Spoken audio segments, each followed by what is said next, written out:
পুতিনের দিন শেষ, দাবি জেলেনস্কির। ইউক্রেনের প্রেসিডেন্ট ভলোদিমির জেলেনস্কি সম্প্রতি রাশিয়ার প্রেসিডেন্ট ভ্লাদিমির পুতিনের আসন্ন মৃত্যু সম্পর্কে ভবিষ্যদ্বাণী করেছেন, যা ৭২ বছর বয়সী এই রুশ নেতার স্বাস্থ্য নিয়ে দীর্ঘদিনের জল্পনাকে আরও উস্কে দিয়েছে। জেলেনস্কির দাবি, তিনি শীঘ্রই মারা যাবেন এবং এটি একটি বাস্তবতা। খবর সামা নিউজের। জেলেনস্কি গত বুধবার প্যারিসে ইউরোভিশন নিউজকে দেওয়া এক সাক্ষাৎকারে এমনই মন্তব্য করেন। সেই সঙ্গে তিনি যুক্তরাষ্ট্রকে সতর্ক করে বলেন, রাশিয়ার বৈশ্বিক বিচ্ছিন্নতা শিথিল করা উচিত নয়, বিশেষ করে যখন ইউক্রেন যুদ্ধ নিরসনের কূটনৈতিক প্রচেষ্টা চলছে।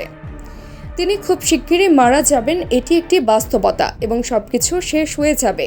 জেলেনস্কির এমন মন্তব্যের উদ্ধৃতি দিয়েছে দ্য কিইভ ইন্ডিপেন্ডেন্টও, যদিও তিনি তার দাবির পক্ষে কোনো প্রমাণ দেননি। পুতিনের স্বাস্থ্য নিয়ে জল্পনা। মূলত পুতিনের স্বাস্থ্যের অবস্থা নিয়ে বিভিন্ন সময় নানা গুজব ও জল্পনা কল্পনা হয়েছে, যার মধ্যে ক্যান্সার, পার্কিনসন্স রোগ এবং অন্যান্য গুরুতর অসুস্থতার কথা শোনা গেছে। ২০২২ সালে ইউক্রেনে রাশিয়ার পূর্ণাঙ্গ আগ্রাসনের পর থেকে পুতিনের স্বাস্থ্য নিয়ে তীব্র জল্পনা চলছে।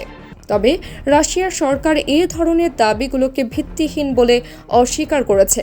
পুতিন নিজেও ২০২২ সালের জুন মাসে সেন্ট পিটার্সবার্গ আন্তর্জাতিক অর্থনৈতিক ফোরামে মার্ক টোয়েনের উদ্ধৃতি দিয়ে বলেন, আমার মৃত্যুর গুজব অত্যন্ত বাড়িয়ে বলা হয়েছে।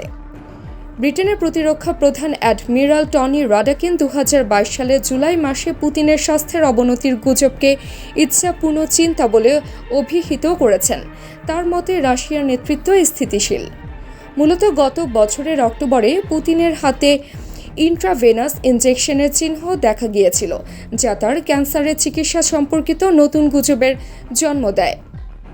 এছাড়াও তার চোখ লাল দেখাতো, হাতে অজানা কালশিটে দাগ এবং ঘাড়ের একটি দাগকে থাইরয়েড সার্জারির সম্ভাব্য লক্ষণ হিসেবে মনে করা হয়।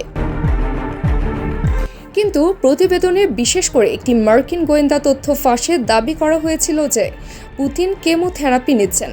পাশাপাশি তার চলাফেরার ধরন নিয়েও সন্দেহ তৈরি হয়েছে। তাকে প্রায় একটি টেবিল শক্ত করে ধরে থাকতে এবং অস্বাভাবিকভাবে পা কাঁপাতে দেখা গেছে, যা শারীরিক দুর্বলতার ইঙ্গিত দিতে পারে বলে বিশ্লেষকরা মনে করছেন। ক্রেমলিনের প্রতিক্রিয়া। পুতিনের স্বাস্থ্য সম্পর্কে সব জল্পনাকে ক্রেমলিন বরাবরই অস্বীকার করেছে। গত বছর রাশিয়ার সরকারি সংবাদ সংস্থা TASS জানিয়েছিল, পুতিনের কোনো স্বাস্থ্য সমস্যা নেই এবং তার হাসপাতাল পরিদর্শন ছিল কেবল নিয়মিত স্বাস্থ্য পরীক্ষা। পুতিনের মুখপাত্র দিমিত্রি পেসকভ এ ধরনের দাবিকে পশ্চিমা প্রচারণা বলে অভিহিত করেছেন। ২০২৩ সালে নভেম্বরে কাজাকিস্তানের এক অনুষ্ঠানে পুতিনের পা অনিয়ন্ত্রিতভাবে কাঁপছিল। এমন ফুটেজ ছড়িয়ে পড়লে ক্রেমলিন এটিকে গুজব বলে উড়িয়ে দেয়। ভূ রাজনৈতিক প্রভাব। ক্রেমলিন নিশ্চিত করতে চাইছে পুতিন এখনও সুস্থ এবং দেশের নিয়ন্ত্রণ তার হাতেই রয়েছে। তবে বিশ্লেষকরা বলছেন, পুতিনের স্বাস্থ্যগত অবস্থার আরও অবনতি হলে রাশিয়ার রাজনৈতিক ভবিষ্যৎ বড় ধরনের পরিবর্তনের সম্মুখীন হতে পারে।